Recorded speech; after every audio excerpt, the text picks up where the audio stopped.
Et salut à tous et bienvenue pour cette rétro-critique. Et aujourd'hui on va parler de Ace Ventura, réalisé par Tom Shadyac. Et aujourd'hui je suis pas seul, et pour la première fois on va être en duo, l'ami Lordi Manché du ciné. Bonjour, je suis Ace Ventura, détective pour chien et chat. Comment vas-tu Dimitri? Ah ben, là on parle d'un sacré film, donc ça va forcément. Oui, donc alors, Ace Ventura, c'est l'histoire de Ace Ventura, qui est un détective pour animaux, surtout pour les chiens et chats, qui va être appelé à l'aide parce que la mascotte Flocon, donc qui est un dauphin, la mascotte de l'équipe de football de Miami, a disparu. Donc il va devoir mener l'enquête parce que s'il ne le retrouve pas, l'équipe pourrait être maudite et perdre le Super Bowl. Quel enjeu. Ah oui, donc je vais demander ton avis. Que penses-tu de ce film? Pour moi, c'est un très grand film. C'est sûrement mon film préféré avec Ace Ventura, avec Jim Carrey plutôt, ça serait mieux. C'est pour moi extraordinaire parce que je l'ai découvert petit et je pense que c'est la première fois, et ça je te l'avais déjà un petit peu dit, mais je pense que c'est la première fois que j'ai pris conscience que je voyais vraiment un très bon film. Et maintenant, dès que je le revois environ 1 à 2 fois par an, mais c'est un délire, mais constant, où vous avez un Jim Carrey, mais en roue libre du début à la fin. Et malgré tout, le rythme du film est excellent, et franchement, il y a peut-être une petite base de régime vers la fin, mais honnêtement, mais c'est un délire magnifique pour moi. Franchement, c'est le film à voir si vous voulez vous marrer un soir, délirer, seul ou à plusieurs. Moi, je suis bidonné pendant 1h26, donc c'est pour moi magnifique, j'avoue.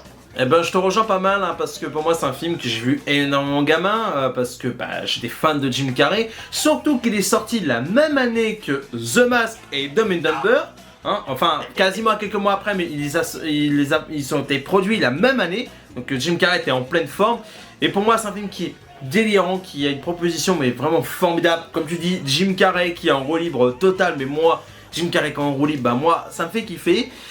J'irais peut-être dans mon top 5 Jim Carrey, enfin dans les burlesques, j'irais dans le top 3, mais si on compte tout sa filmo, il serait au moins dans le top 5 parce que ça me fait marrer à chaque fois. Et il y a un très bon rythme, même si une petite baisse de régime comme tu dis vers la fin, parce qu'on rigole un peu moins, on est un peu plus dans le sérieux, mais ce n'est pas dérangeant parce qu'il y a toujours une deux vannes qui ressort. Oui, mais surtout, c'est surtout voilà, les 30 premières minutes, c'est déjanté total. Moi, il y a plusieurs scènes que je pourrais retenir, surtout c'est la scène où il va dans l'hôpital psychiatrique, que je trouve hilarante. L'intro où il doit déposer un colis pour récupérer le chien, hein, et puis je dirais aussi au moment où l'appart où il découvre par rapport au meurtre, au suicide d'une personne, où il mène sa petite enquête, mais limite il va humilier un peu les flics, mais je trouve ce moment grandiose. Ah bah oui, c'est extraordinaire. C'est-à-dire que, tu le dis d'ailleurs, c'est marrant parce que tu prends des exemples de scènes qui sont propices à laisser Jim Carrey en roue libre. Et c'est ça qui est génial, c'est que le scénario se met totalement au service de Jim Carrey. C'est pas juste Jim Carrey qui est dans son coin, qui fait l'andouille, et derrière, ni la réalisation ne suit, ni le scénario, ni l'histoire, ni les autres acteurs. C'est-à-dire que vous avez Jim Carrey, vous avez clairement la force du film, hein, l'atout majeur, l'atout principal. Et après autour, mais tout gravite autour de lui, mais c'est un peu comme The Mask, hein. C'est le film typique où clairement, si vous avez un acteur haut niveau, et c'est son cas, parce que pour moi c'est sûrement le meilleur acteur de moins de 60 ans actuellement que je peux. Il a eu 62 ans il me semble. Hein. Ah bon, alors moins de 62 ans. Son anniversaire c'était dimanche, c'était il y a moins d'une semaine son anniversaire. Ah oui, t'as raison, hein, je le savais en plus. Oh, c'est terrible. C'était la veille de mon anniversaire en plus. Mais non, puis, c'est vrai que je résume pas tout le film seulement à Jim Carrey, hein, bien évidemment, parce que même autour, je trouve que les autres personnages sont hyper intéressants parce que il y a un regard des autres personnages sur Ace Ventura.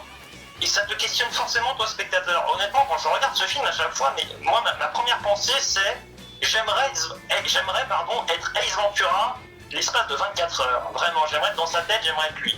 Je sais pas si ça fait ce effet des fois, mais pas trop longtemps parce qu'après on disjoncte. Hein. Moi, ce serait plus dans le rôle de The Mask quand il a le masque, tu vois, mais. Ah oui, je comprends. Mais je comprends. Mais en plus, tu sens que Jim Carrey il s'éclate et tu sens que même des fois les autres un peu mal suivent. Quand je prends la scène de l'hôpital psychiatrique, tu le médecin à un moment, tu sens qu'il explose de rire, mais ça a été coupé quand il fait les sons. Tu vois, oui, évidemment, même les autres acteurs, des fois, il y a comme ça. tu vois Courtney Cox qui fait le rôle de Melissa, tu sens qu'elle se retient de rigoler. Parce que quand tu vois Jim Carrey comme ça, et on sent que par moments il a improvisé, mais c'est dur. Moi, franchement, des fois, j'aimerais pas être à la place des acteurs parce que te retenir de rire avec un mec comme ça, et Jim Carrey est un showman parce qu'il a fait du cabaret, il sait chanter, il sait danser. Quand on voit dans The Mask, c'est lui qui danse. Il est en route totale, mais franchement, c'est un acteur grandiose et qui me manque aujourd'hui, hein, même si on l'a vu dans Sonic, bon là, il s'est éclaté. Ça fait du bien de le revoir dans Sonic dans un rôle vraiment à l'ancienne. Ah oui, après, est-ce que c'est le côté nostalgique qui joue? Peut-être. Sûrement, parce qu'on attend ça depuis quelques années, il faut dire aussi les choses. Hein. Mais après, je vais être honnête, moi c'est un acteur que j'aime aussi beaucoup pour son côté plus intimiste. Quand tu regardes, il a fait des rôles un peu plus sérieux, mais il est aussi incroyable. Mais sa force surtout, c'est parce que même là dans Ace Ventura, évidemment, alors attention, hein, je pèse mes mots, mais évidemment c'est un gros délire, le personnage est caricatural, tout ce que vous voulez, où il est complètement barré, il est dans un extrême absolu, il n'est pas normal, c'est sûr. Mais même dans les passages où Ace Ventura, à sa manière à lui, hein, bien propre, mais essaie de redevenir sérieux avec de grands guillemets. C'est assez bluffant parce que Ace Ventura, d'un coup, enfin Jim Carrey, l'espace de 10 jusqu'à 20 secondes, on va dire, il se pose, il est calme, mais il est toujours aussi captivant à regarder. Bon, puis après, il y a un délire évidemment, parce qu'il faut évidemment qu'il fasse un créneau, qu'il fasse n'importe quoi, qu'il cherche le dauphin, qu'il se retrouve empêtré dans des problèmes, qu'il les provoque. Mais non, c'est vraiment extraordinaire. C'est vrai qu'on parle souvent, quand on regarde les Ventura, on ne parle quasiment que de Jim Carrey. Et en même temps, mais pour autant. Voilà, hein, les autres acteurs, on en parle, ils sont des fois ils sont morts de rire. Il y a même un passage où il va à une réception avec sa copine, on va dire avec Melissa, et tu vois que l'actrice, voilà, elle est restée de dos parce que tu sens qu'elle doit plier en quatre alors que Jim Carrey est en train de faire l'andouille à côté, qu'il étire un gag mais jusqu'à la moelle, mais le rythme n'est pas brisé pour un passage qui est court mais qui me fait rire, c'est quand il mange les petits fours, il fait une énorme grimace. Mais soyez pas snob.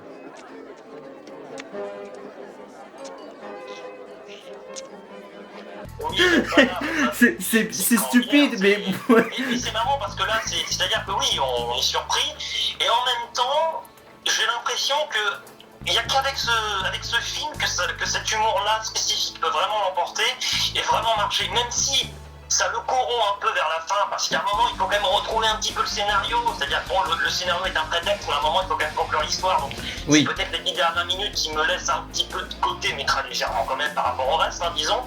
Mais c'est-à-dire que ce qui est incroyable, c'est que je suis persuadé, tu l'as très bien dit, il y a des scènes d'improvisation, c'est pas possible autrement.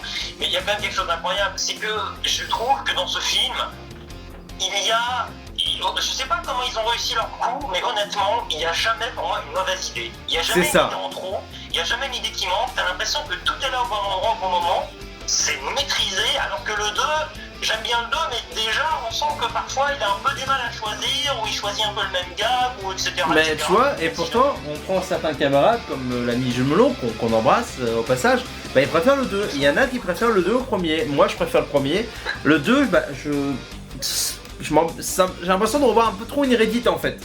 C'est ça le problème, c'est ça. D'ailleurs, tu sais, j'ai une petite anecdote à te raconter, parce que j'ai fait cette expérience justement de me dire, le 1 et le 2, est-ce qu'ils se ressemblent pas un peu trop? J'ai fait découvrir à un copain, il y a quelques années, Ace Ventura, mais dans le désordre, sans lui dire que Ace Ventura en Afrique c'était le 2, et que celui dont on parle là c'est le 1.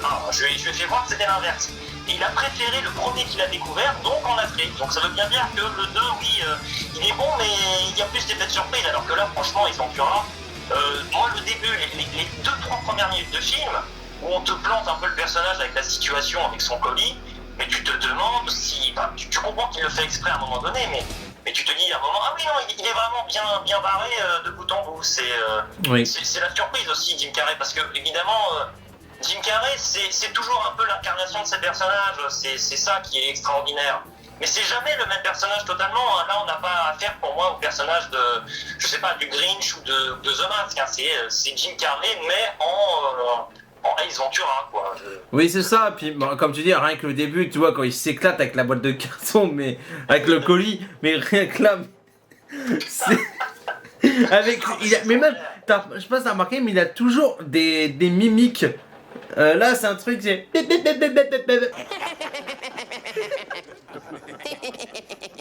Il a toujours, dans chaque film où il joue le comique, il a toujours un truc qui... Tu dis, ah, c'est un autre personnage, tu vois. Par exemple, dans Man Dumber, bah, il passe souvent son temps à hurler ou... Oui, il est complètement nulos, quoi. Ouais, je comprends, ouais. Donc non, mais là, c'est ça que, tu vois, c'est pas Jim Carrey, c'est... Il a beau faire ses mimiques habituelles, il a beau avoir son côté comique habituel, il arrive à rentrer dans le rôle, en fait. Même si on sent que le rôle est un peu écrit pour lui, et ça se sent. Ah bah, c'est taillé sur mesure, hein. Mais pourtant, bah j'arrive à voir Ace Ventura et pas forcément Jim Carrey. Même si on sait que c'est Jim Carrey et que bah il fait le comique, bah il arrive toujours à faire une petite différence par rapport à ses rôles. Même s'il a fait 3 rôles différents la même année, bah c'est ça qui est vraiment extraordinaire avec Jim Carrey. Mais oui, et d'ailleurs tu le dis, c'est marrant parce qu'on va souvent lier l'acteur à son personnage ici, mais pour moi il y a aussi cette incroyable qualité qu'a Jim Carrey, c'est également quand même que, pour moi c'est un auteur Jim Carrey. Oui. C'est-à-dire que tu prends le personnage, bon, au début, les 5 premières minutes, disons-le, bon, on a une situation. Cette situation, elle est ce qu'elle est. Il y a ensuite un enchaînement de situations, alors au commissariat, chez lui, il rencontre des gens, il en retrouve certains, etc. Mais alors, il arrive à créer le lien dans ses propres phrases, dans ses propres gimmicks, et du coup, t'entretiens malgré tout le film de bout en bout. Il y a des fois quand même où des acteurs, pour moi, même les plus talentueux, mais ils parasitent certains films. Ils sont trop présents, les voient trop, même avec des acteurs que j'adore énormément. Par exemple, de Funès, il y a des films où ça va pas du tout. Alors qu'ici, c'est pas le cas. C'est-à-dire que Jim Carrey, il n'est pas là pour se mettre en valeur, il va se le mettre naturellement, on va dire, en valeur, forcément, et en avant, c'est évident, mais c'est jamais à l'encontre du film, et c'est toujours une bienveillance, quoi. C'est toujours proposer au film d'avancer. Et d'ailleurs, c'est souvent ça, dans la deuxième partie du film, tu te rends compte quand même, en tout cas, moi, à force de le voir et de le revoir, je le comprends comme ça, Jim Carrey, enfin, Ace Ventura, bon, voilà, Jim Carrey, en tout cas, à un moment, et souvent, te ramène lui-même un petit peu directement dans l'histoire, parce que tu sens quand même que le piège, et je pense que c'est ça, c'est que le réalisateur et l'équipe du film derrière étaient peut-être un peu trop derrière lui, tu vois, un peu aveuglément. Et tu sens que lui-même, pour moi je pense que voilà, c'est un auteur clairement dans ce Ace Ventura, il arrive toujours à ramener le film dans le droit chemin, là où franchement si tu changes complètement de voie, tu peux te péter la figure très facilement, parce que c'est un rôle, c'est un film d'équilibriste, je sais pas ce que t'en penses, mais tu peux te vautrer très facilement. Si t'aimes pas déjà Jim Carrey dans ce film, c'est fini, hein. Tu détestes le film, hein. Bah oui, on fait une mini-zone spoiler. Oh bah oui, parce qu'il y a tellement de choses à raconter. Allez, alors si vous n'avez pas vu le film, on vous invite à le découvrir, surtout si vous êtes fan de Jim Carrey. Bah, et puis, bah, si vous en foutez des spoils, bah, vous pouvez quand même rester avec nous. En tout cas, on est prêts? Attention! Ouais. Spoiler! Vas-y, je t'en prie, vas-y. Eh bien, je ne sais pas, peut-être déjà, moi ce qui m'a fait vraiment marrer, je sais pas ce que t'en penses, mais c'est ce travestissement, c'est-à-dire la commissaire qui s'appelle Reinhard, est en réalité Reinhard, c'est pas une allemande, mais on pourrait croire, sérieusement. D'ailleurs, ça fait polémique d'ailleurs, maintenant ça fait polémique. Complètement véreux là, un footballeur américain qui s'appelle, je sais plus son nom, Finkel, voilà. Finkel, voilà. Qui veut se venger, en gros c'est lui le méchant, et c'est extraordinaire ça.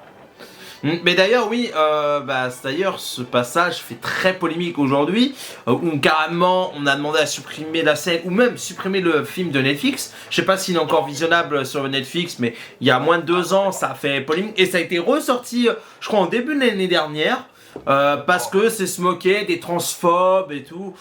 Bon.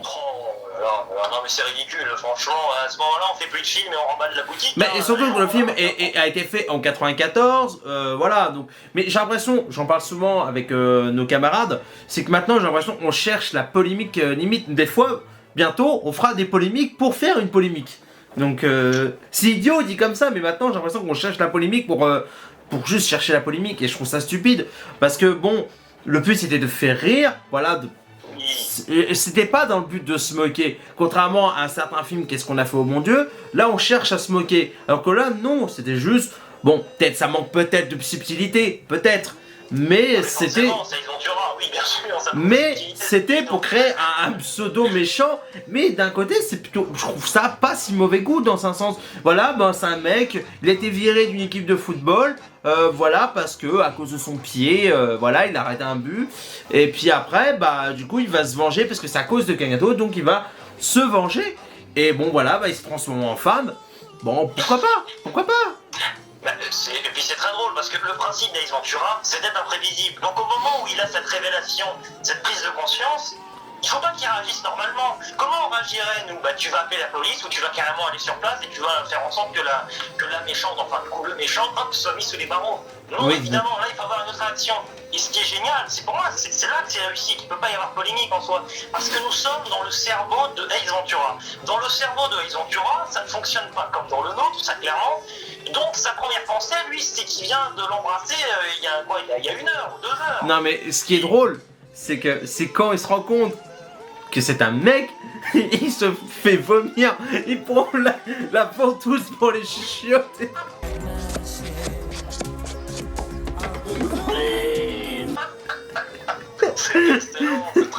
C'est que en fait ils arrivent à faire un truc dramatique entre guillemets en le mettant en rôle comique. Mais c'est génial, c'est génial. Mais oui, justement, c'est ça. Et puis de toute façon, je veux pas être méchant, mais comme tu dis, en plus, le pire c'est que c'est pas subtil pour un sou, mais c'est ça qui est génial. Mais ce que je veux dire, c'est que pour moi, il peut pas y avoir polémique, c'est-à-dire que c'est évident que ça a été amené là juste pour nous faire rire. Et évidemment qu'on va pas s'amuser, nous, à nous dire dans la vraie vie, oh bah oui, si ça nous arrive, un tel truc, on va être comme Ace Ventura, je veux dire. Parce que Ace Ventura, ce n'est pas un être normal, c'est un être déjanté. Ace Ventura n'existe pas. Les personnages qui sont à peu près normaux dans ce film Ace Ventura le regardent, mais d'une manière complètement folle. Et c'est pas notre univers non plus. Parce que honnêtement, on croise Ace Ventura, il va à l'asile psychiatrique, mais au bout de 30 minutes de film, quoi. C'est absolument pas. Ah, mais le passage hôpital psychiatrique est quand même très drôle, hein, quand même. Hein. Rien quand le fait, quand il rentre dans le quand il essaie de rentrer dans le carton, mais. Oui, tu sens que ça va pas faire un carton, ton truc. Et si je monte mon boulot au ralenti. Non, mais c'est vraiment, oui, non, mais tu vois, c'est. Il y a que Jim Carrey qui pourrait faire ça, de toute façon. C'est nature, mais c'est inoffensif en soi, c'est pas du tout corrosif. Oui, voilà. Sinon, autre chose à ajouter? Du coup, mais est-ce qu'il retrouve Flocon? Du coup, il le retrouve Flocon. Ils ont croire retrouver Flocon au bout de 25 minutes de film et qui se retrouve avec le requin, c'est. Mais par contre, ouais, quand même, ce passage, il est immortel et juste à porte-marée, vraiment. Non, mais ce passage est un peu bête parce que t'as un requin, normalement, tu es censé te faire bouffer, non, lui, il s'en sort et puis. Ah, pas les habits, non! Pas les habits! Je vous déconseille d'aller aux chiottes! Je vous déconseille d'entrer dans les chiottes! Wouh!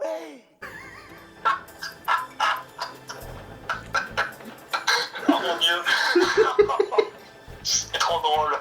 Ah, ce film, c'est un pur bonheur. Donc, sinon, est-ce que t'as quelque chose à ajouter sur The Spoiler? Oh, bah non, un particulier, on rigole. Voilà, bon, en tout cas, bon, il retrouve Flocon, bah oui, hein. Ah bah oui, bah sinon, c'est pas drôle, hein. Non, mais c'est un passage qui m'a fait sourire aussi. Bon, c'est un truc tout con. C'est quand il monte dans le petit bateau, là, après, il prend un petit ventilo main, juste pour faire quelques mètres.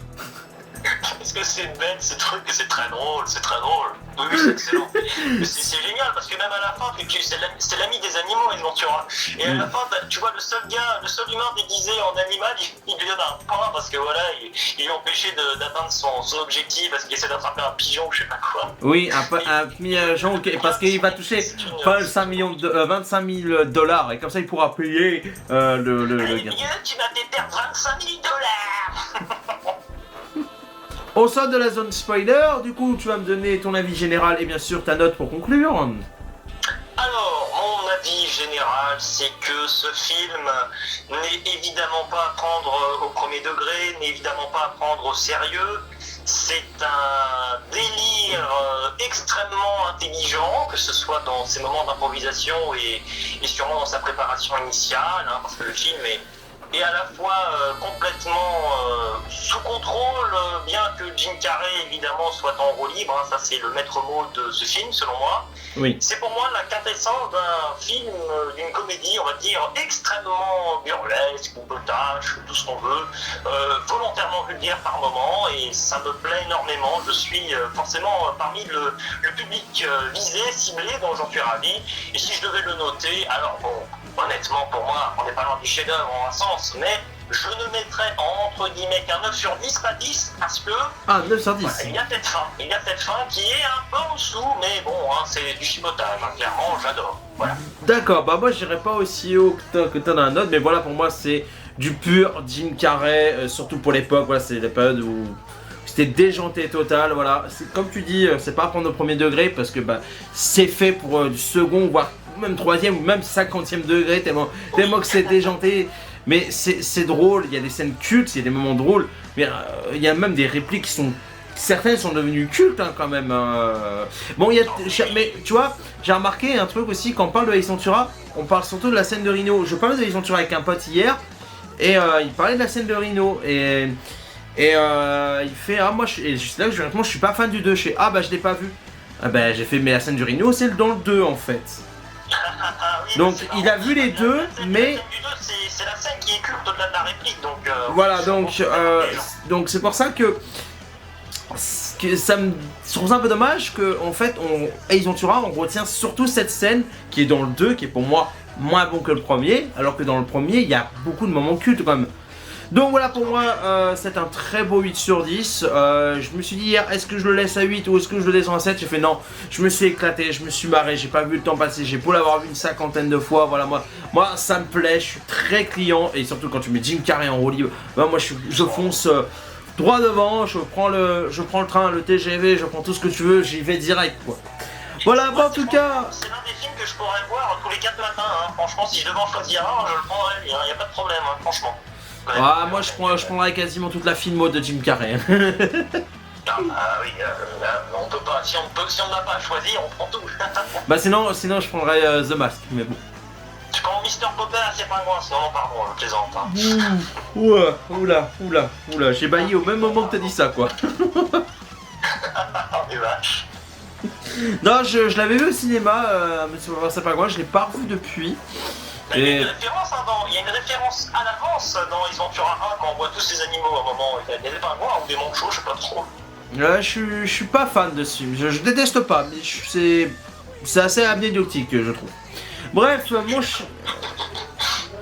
mon cher Dimitri, l'endimanché du ciné, je te remercie d'avoir participé à cette vidéo.